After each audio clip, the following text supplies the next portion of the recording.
హరహర మహాదేవ్. ఇదే నాదం cinema theatre. ఇప్పుడు నేను ఎక్కువ మాట్లాడను. ఇది సక్సెస్ షాట్, ఇది తాండవం షాట్ మాత్రం చెప్తా. మనకు సినిమా చూసినంత వరకు మీరు అందరూ ఇది సినిమా అనేది ఇవన్నీ భావన అనేది అన్నీ చెప్పిళ్ళు.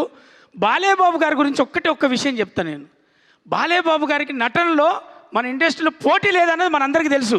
కానీ బాలేబాబు గారే నటనలోనే పోటీపడి నటించిండు. అతనే నటించడానికి పోటీపడి నటించింది అఖండవం. ఎందుకంటే అఖండ తాండవంలో నటిస్తే జరగదు, అణువు తను ఫీల్ అవుతే, అణువు భక్తితో మునిగి తేలితే తప్ప ఆ అఖండ క్యారెక్టరు ఒక్కొక్క ఎక్స్ప్రెషన్ కావచ్చు, ఒక్కొక్క నటన చేసిన చలిలో కావచ్చు. చలి ఏంటిది, నేను చేసేది నటన. ఒకటే చెప్తున్నా, తెలుగు మన టాలీవుడ్లో నందమూరి రాముడు, మనకు నందమూరి తారక రాముడు ఎలా అయితే బాధ్యతగా మనకు సినిమాలు అందించాడో, తన తనయుడుగా సినిమాలు అది సాంఘికమైన అది ఏ పాత్రలైనా చేస్తూ ఈరోజు అఖండ తాండవం ద్వారా అతనికి కావలసిన స్థానంలో కూర్చొని మన చేత గౌరవింపబడుతున్నాడు. అది నందమూరి తారక రాముడు తనయుడిగా బాలకృష్ణ గారికి ఇది చెందింది, అర్హత కలిగింది, ఈరోజు తెలిసింది.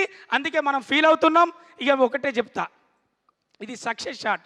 అమ్మా తెలంగాణ ఆడబిడ్డలారా, అక్క చెల్లెలారా, తమ్ముళ్ళారా, మన సర్పంచ్ ఎలక్షన్లు కూడా అయిపోయినాయి. ఇక మీరు కదిలి సినిమా థియేటర్లో పోతే ఈ సినిమాని గెలిపిస్తే మన అందరం కూడా సినిమా కాదమ్మా ఇది మన పిల్లలకు, మన ఆడబిడ్డలకు, మన తల్లిదండ్రులకు అందరితో పాటు చూసే ఒక బాధ్యతతో కూడినటువంటి సినిమా మనకు బాలయ్యబాబు గారు, బోయపాటి గారు, తమన్ గారు ముగ్గురు కలిసి మనల్ని అందరికీ ఏం చెప్పాలో, ఏది చెప్పాలో, ఇప్పుడు కాకపోతే ఇంకెప్పుడు చెప్తాం, ఇది కాకపోతే ఇంకేది చెప్తాం అని ఒక భావనతోటి మనకు అందించినటువంటి చిత్రాన్ని మనమే చూడాలి, మనమే విజయవంతం చేయాలి. ఆడబిడ్డలకు, అక్క చెల్లెలకు, ప్రేక్షక దేవులందరికీ నేను విన్నవించుకునేది మాత్రం ఇది ఒకటే. Thank you so much. Thank you.